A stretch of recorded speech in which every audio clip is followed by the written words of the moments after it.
Hi guys, good morning to all of you. Welcome to Jharkhand education hub. आप सभी को झारखंडी जोहार। सभी लोगों को झारखंडी जोहार और सभी लोगों का बहुत बहुत स्वागत है झारखंड एजुकेशन हब में। मैं हूं आपका जीएस एजुकेटर रितेश और आप लोग मेरे साथ झारखंड के करंट अफेयर्स के इस धमाकेदार सेशन में हैं। अगर बात की जाए इस सेशन की तो इस सेशन में हम लोग झारखंड के सभी करंट अफेयर्स के बारे में डिस्कस करते हैं और झारखंड के आने वाले एग्जामों में जो कुछ भी करंट अफेयर्स से क्वेश्चंस पूछा जाएगा उसके बारे में रोजाना इस क्लास में डिस्कस करते हैं। यानी झारखंड में जो भी डेली करंट अफेयर्स बढ़ता है जो कि एग्जाम के पॉइंट ऑफ व्यू से इंपॉर्टेंट होता है उन सभी करंट अफेयर्स के बारे में इस क्लास में डिटेल में एनालाइज करते हैं और सभी करंट अफेयर्स को अच्छे से समझने का प्रयास करते हैं। ना केवल करंट अफेयर्स बल्कि झारखंड के स्टैटिक जीके को भी करंट अफेयर्स के साथ रिलेट करते हुए चलते हैं ताकि आप बहुत ही कन्वीनियंट वे में अच्छे तरीके से करंट अफेयर्स को समझ पाए। तो आइए क्लास को शुरू करते हैं और देखते हैं आज के हमारे करंट अफेयर्स के बारे में। क्लास शुरू करने से पहले जल्दी से एक बार क्लास को लाइक कर दें। सभी लोग जल्दी से एक बार क्लास को लाइक कर दें और आप सभी लोग इस क्लास को लास्ट तक देखें। इस क्लास के लास्ट में आप लोगों से एक क्वेश्चन पूछा जाता है, उस क्वेश्चन का सही आंसर क्या होगा आपको कमेंट करके बताना है। साथ ही साथ पिछले क्लास में जो क्वेश्चन आप लोगों से पूछा गया था उस क्वेश्चन का सही आंसर क्या होगा यह भी आपको इस क्लास के लास्ट में बताया जाएगा। तो कमेंट करके जरूर बताएंगे। आइए आज का हमारा पहला करंट अफेयर है कि झारखंड के किस खिलाड़ी को upcoming player of the year 2024 का अवार्ड दिया गया है। पहला करंट अफेयर कि झारखंड के किस महिला हॉकी खिलाड़ी को upcoming player of the year 2024 का अवार्ड दिया गया है। Upcoming player of the year का मतलब है कि आने वाले साल में वो बेहतर प्रदर्शन करेगी या फिर करेगा।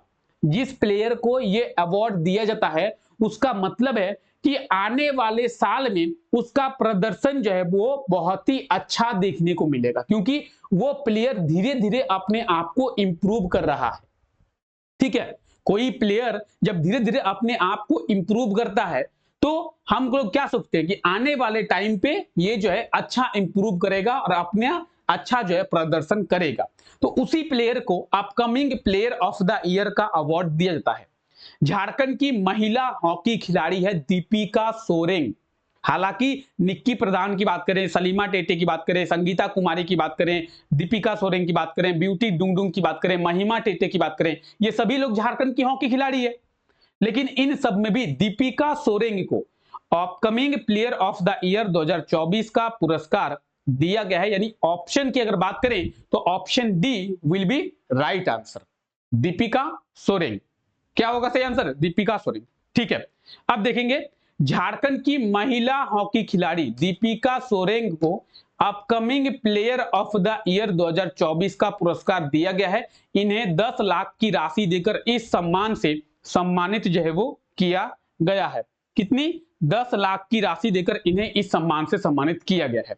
ठीक है, अब दीपिका सोरेन के बारे में आज बात किए। पिछले क्लास में, कल के क्लास में हम लोग बात किए थे किनके बारे में? सलीमा टेटे के बारे में। और इन्हें भी hockey India player of the year 2023 का पुरस्कार दिया गया था। तो झारखंड की हॉकी खिलाड़ी सलीमा टेटे को hockey India player of the year 2023 का पुरस्कार दिया गया था, जिसके बारे में कल के क्लास में डिस्कस कर चुके हैं। और आज हम लोग देख रहे हैं दीपिका सोरेन के बारे में जिन्हें upcoming player of the year का पुरस्कार दिया गया है। यह है दीपिका सोरेन और इन्हें जो है upcoming player of the year का पुरस्कार दिया गया है। और अगर बात करें हम लोग किनकी, अगर बात करें हम लोग सलीमा टेटे की, तो यह है सलीमा टेटे और इन्हें जो है हॉकी इंडिया का प्लेयर ऑफ द ईयर का पुरस्कार दिया गया है। ठीक है, तो सलीमा टेटे को भी आप लोग याद रखेंगे और दीपिका सोरेन को भी याद रखेंगे, दोनों को। एक upcoming player of the year, एक हॉकी इंडिया का प्लेयर ऑफ द ईयर। ठीक है, क्लियर? झारखंड की दो हॉकी खिलाड़ी सलीमा टेटे, दीपिका सोरेन। चलिए आगे बात करते हैं, आइए। अच्छा, क्लास के पीडीएफ के बारे में भी थोड़ा डिस्कस कर लेते हैं। क्लास का पीडीएफ आप लोगों को हमारे टेलीग्राम चैनल पे मिल जाता है। टेलीग्राम चैनल का लिंक जो है इस क्लास के नीचे डिस्क्रिप्शन में आप लोगों को मिल जाएगा, डिस्क्रिप्शन में डाल दूंगा। और वहां पे आप डिस्क्रिप्शन में इस लिंक के थ्रू टेलीग्राम चैनल को ज्वाइन कर पाएंगे। टेलीग्राम चैनल को ज्वाइन करके सभी लोग जो है क्या करेंगे, आसानी से ना केवल इस क्लास का पीडीएफ बल्कि बाकी सभी क्लासेस के पीडीएफ को भी डाउनलोड कर पाएंगे। तो आप लोग टेलीग्राम चैनल को ज्वाइन कर ले, जितने भी लोग अभी तक टेलीग्राम चैनल को ज्वाइन नहीं किए हैं। आगे बात करते हैं, किस राज्य की कैबिनेट के द्वारा जनजातीय जनगणना को मंजूरी दिया गया है? कौन से राज्य के कैबिनेट के द्वारा जनजातीय जनगणना को मंजूरी दी गई है? क्वेश्चन को एक बार आप लोग पढ़ लें। आज का हमारा दूसरा करंट अफेयर। अच्छा, कह रहा है कि किस राज्य के कैबिनेट के द्वारा जनजातीय जनगणना, जनजातीय जनगणना होता क्या है? अभी हम लोग देखें बिहार में हुआ था क्या जनजातीय जनगणना। अब जनजातीय जनगणना का मतलब क्या है कि जाति आधारित जनगणना होती है कि ओबीसी के कितने लोग वहां पे रहते हैं, एसटी के कितने लोग रहते हैं, एससी के कितने लोग रहते हैं, ठीक है, जनरल वर्ग के कितने लोग रहते हैं। तो जाति आधारित गणना होती है कि किस जाति के कितने लोग वहां पे रहते हैं। अब बिहार जो है वो भारत का पहला राज्य बना जहां पे जाति आधारित गणना किया गया। अगर आपसे एग्जाम में पूछा जाए कि भारत का पहला राज्य कौन बना जहां पे जाति आधारित जनगणना हुई, तो बिहार जो है भारत का पहला राज्य बना।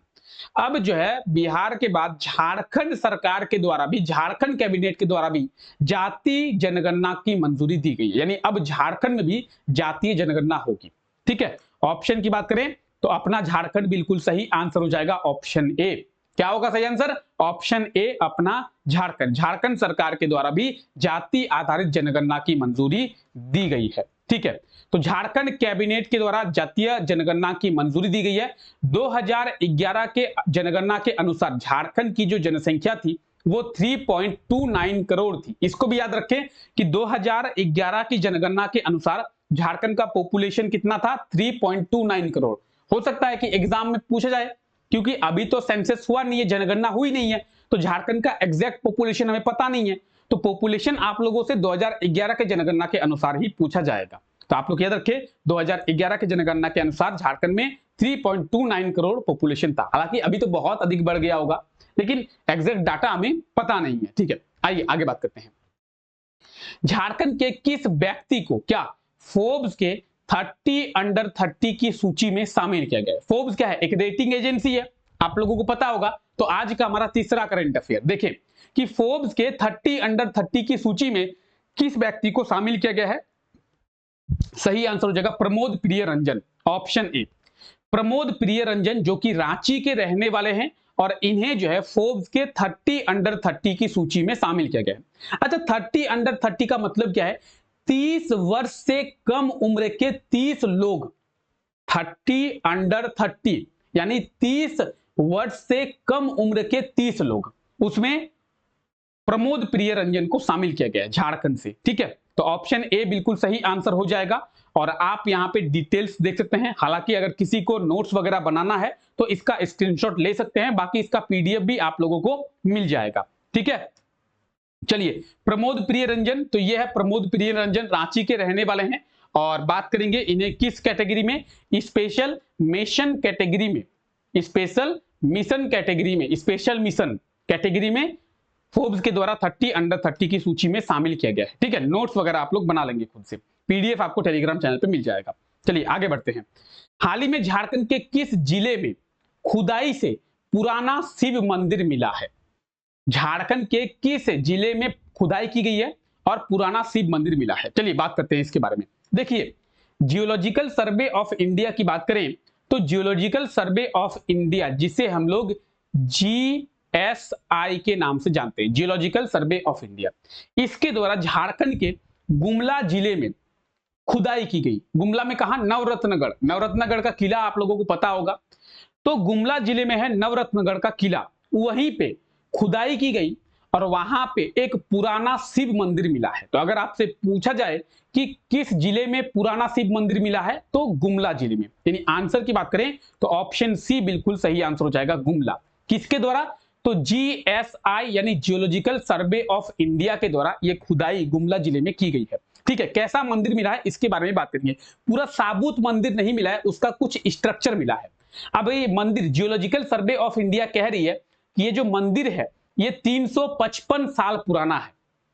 ये जो मंदिर गुमला जिले से मिला है, ये मंदिर 355 साल पुराना है। और आप देख सकते हैं यह है मंदिर का स्ट्रक्चर। और ये कहां से मिला है? तो ये झारखंड के गुमला जिले से मिला है। कहां से? गुमला से। गुमला की बात करेंगे तो ये आप झारखंड का मैप देख पा रहे हैं, और झारखंड के मैप में ये जो रेड कलर से शेडेड आप एरिया देख रहे हैं वो है झारखंड का गुमला जिला। अगर गुमला जिले की बात करें तो गुमला जिले की स्थापना कई बार एग्जाम में पूछा जाता है कि झारखंड के गुमला जिले की स्थापना 1983 में, ठीक है, 1983 में गुमला जिले की स्थापना की गई। और गुमला जिले में एक पुराना शिव मंदिर मिला है, जिसकी अगर बात करें तो 355 साल पुराना जो है geological survey of India claim कर रही है। ठीक है, चलिए आगे बात करते हैं। हाल ही में नई दिल्ली में, ठीक है, क्या नई दिल्ली में विश्व पुस्तक मेले में झारखंड के किस लेखक के किताब का लोकार्पण किया गया है? आज का हमारा 5वां करंट अफेयर। नई दिल्ली के विश्व पुस्तक मेले में झारखंड के किस लेखक के किताब का लोकार्पण किया गया है? सही आंसर हो जाएगा बसंत हेतम सरिया। बसंत हेतम सरिया क्या है? बसंत हेतम सरिया एक झारखंड के लेखक हैं। इनके द्वारा एक किताब लिखी गई है, अब किताब को भी हम लोग देखेंगे। और इनके द्वारा जो किताब लिखी गई है उसे नई दिल्ली के पुस्तक मेले में, विश्व पुस्तक मेले में, वर्ल्ड बुक फेयर में लोकार्पण किया गया है। तो अगर आंसर की बात करें ऑप्शन बी। अच्छा, इनके द्वारा कौन सा किताब लिखा गया है? 1940 विश्व युद्ध और बढ़ते अलगाव के साये में स्वतंत्रता आंदोलन। अब देखिए किताब, ये है किताब 1940 विश्व युद्ध और बढ़ते अलगाव के साये में स्वतंत्रता आंदोलन, बसंत हेतम सरिया। और इसी पुस्तक को, इसी किताब को नई दिल्ली के विश्व पुस्तक मेले में लोकार्पण किया गया बसंत हेतम सरिया के द्वारा। तो पुस्तक का नाम याद रखें और लेखक का नाम याद रखें। पुस्तक का नाम क्या है? 1940 विश्व युद्ध और बढ़ते अलगाव के साये में स्वतंत्रता आंदोलन। और यह पुस्तक किसके द्वारा लिखा गया है? बसंत हेतम सरिया के द्वारा। तो याद रखेंगे, बुक का नाम याद रखेंगे, और आपको क्या याद रखना है? लेखक का नाम याद रखना है। बुक और राइटर दोनों का आप लोग याद रखें। आपको बुक का नाम दिया जाएगा और उसके राइटर का नाम एग्जाम में पूछा जाएगा। अगर आप जेपीएससी का एग्जाम दिए होंगे या फिर आप जेएसएससी सीजीएल का एग्जाम दिए होंगे तो आपको पता होगा कि वहां पे सीधे सीधे बुक का नाम दिया जाता है और राइटर का नाम जो है वो पूछा जाता है। ठीक है, क्लियर है यहां तक किसी को कोई दिक्कत, किसी को कोई असुविधा? चलिए क्लास को आगे बढ़ाते हैं और कल जो क्वेश्चन आप लोगों से दिया गया था उस क्वेश्चन के बारे में देखते हैं। कल आप लोगों से क्वेश्चन दिया गया था, हाल ही में किस शहर में ट्राइबल बुक फेयर को शुरू किया गया है? तो ट्राइबल बुक फेयर शुरू किया गया है जमशेदपुर में। ऑप्शन ए बिल्कुल सही आंसर हो जाएगा, जमशेदपुर। ट्राइबल बुक फेयर कहां पे? जमशेदपुर में, ऑप्शन ए। क्लियर? सभी लोगों ने जमशेदपुर कमेंट किया था ना? सही आंसर। और जमशेदपुर में पहला बार ट्राइबल बुक फेयर का आयोजन जो है वो किया गया है। तो याद रखें, ट्राइबल बुक फेयर जमशेदपुर में। आज के लिए आपका क्वेश्चन है, झारखंड सरकार के द्वारा राज्य के कितने जिलों में विज्ञान केंद्र को खोला जाएगा? झारखंड सरकार के द्वारा झारखंड के कितने जिलों में विज्ञान केंद्र को खोला जाएगा? Option A 5, option B 7, option C 9 या फिर ऑप्शन डी 12।